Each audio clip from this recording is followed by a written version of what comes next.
উত্তেজনার সংঘাত একের পর এক যুদ্ধ, কঠিন সংকটময় সময় পার করছে গোটা বিশ্ব। অস্থির এই পরিস্থিতিতে যে কোনো সময় গড়াতে পারে তৃতীয় বিশ্বযুদ্ধে। এবার সে আভাস দিয়ে হুঁশিয়ারও দিয়েছেন হাঙ্গেরির প্রধানমন্ত্রী ভিক্টর অরবান। তার মতে অস্ত্র প্রতিযোগিতার তীব্রতা, অর্থনৈতিক নিষেধাজ্ঞা ও বাণিজ্য বাধার প্রসার বৈশ্বিক অস্থিতিশীলতা বাড়িয়ে ক্রমশই তুলছে। আরও জানাচ্ছেন সহকর্মী শাহাদাত রিফাত। রাশিয়া ইউক্রেনের রক্তক্ষয়ী সংঘর্ষে দুই দেশের হাজার হাজার সামরিক বেসামরিক লোক প্রাণ হারিয়েছে, ঘর ছাড়া হয়েছেন লাখ লাখ মানুষ, ক্ষতিগ্রস্ত হয়েছে তাদের অর্থনৈতিক অবস্থা, যার প্রভাব পড়েছে গোটা বিশ্বে। রাশিয়া ইউক্রেন যুদ্ধের রেশ কাটতে না কাটতেই সংঘাতে জড়ায় চিরশত্রু হিসেবে পরিচিত দুই দেশ ভারত পাকিস্তান। কাশ্মীরের পেহেলগামে সন্ত্রাসী হামলার জেরে শুরু হওয়া এই সংঘাতে প্রাণহানির পাশাপাশি দুই দেশের ব্যাপক ক্ষয়ক্ষতি হয়েছে।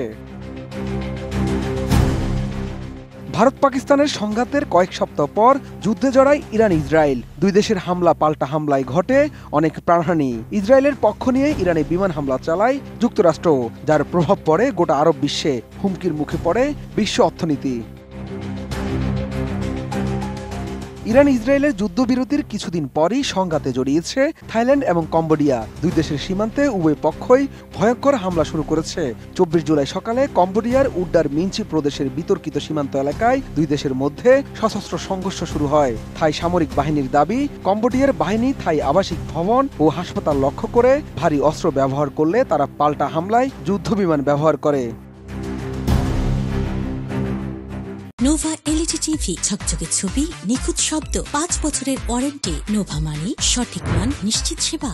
এক বছরের মধ্যে বিশ্বের ধারাবাহিক এই সংঘাত তৃতীয় বিশ্বযুদ্ধের আভাস দিচ্ছে বলে মত বিশেষজ্ঞদের। সেই রেশ ধরে হাঙ্গেরির প্রধানমন্ত্রী ভিক্টর অরবান হুঁশিয়ারি দিয়ে বলেছেন, বিশ্বজুড়ে ক্রমবর্ধমান উত্তেজনার কারণে একটি বৈশ্বিক সংঘাতের সম্ভাবনা বেড়েই চলছে, যা শেষ পর্যন্ত তৃতীয় বিশ্বযুদ্ধে গড়াতে পারে। রোমানিয়ার বাইতুল তুষানাত শহরে এক অনুষ্ঠানে বক্তব্য রাখতে গিয়ে ভিক্টর অরবান বলেন, বর্তমানে আন্তর্জাতিক অঙ্গনে একাধিক সংকট একসঙ্গে গভীর হচ্ছে।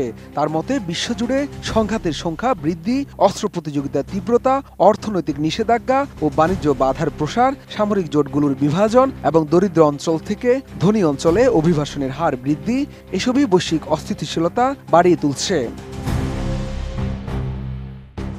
হাঙ্গেরির প্রধানমন্ত্রী অরবান আরও বলেন, সম্প্রতি অনুষ্ঠিত ন্যাটো শীর্ষ সম্মেলনের পর অনেকেই আশঙ্কা করেছেন ন্যাটো ও রাশিয়ার মধ্যে যে কোনো সামরিক সংঘর্ষ সরাসরি তৃতীয় বিশ্বযুদ্ধের সূচনা ঘটাতে পারে। শাহাদাত রিফাত, এটিএন নিউজ, ঢাকা।